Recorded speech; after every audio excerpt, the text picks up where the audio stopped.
আমরা এখন যেখানে আসছি এই এরিয়াটার নাম হচ্ছে গজ, মাল্টারই আরেকটা সিটি, কিন্তু ডেফিনেটলি আসতে হবে আপনাকে শিপে করে বা ফেরিতে করে। আমরা ফেরিতে করে আসছি।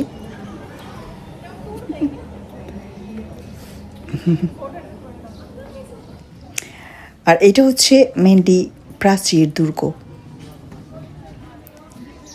এটা যেহেতু মাল্টা থেকে একটু বিচ্ছিন্ন, আমরা যাব হচ্ছে অনেক উপরে এই দুর্গটা ঘুরে ঘুরে দেখার জন্য।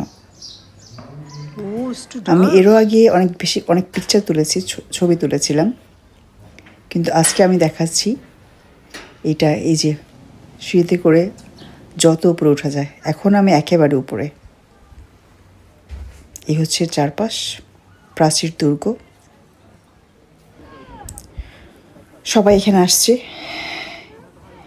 হেঁটে হেঁটে দেখছে। আর ওই যে হচ্ছে নিচটা, ওই যে সি, তার মানে বুঝতে পারছেন আমরা কত উপরে, অনেক উপরে। এই হচ্ছে গজ, এর সৌন্দর্য।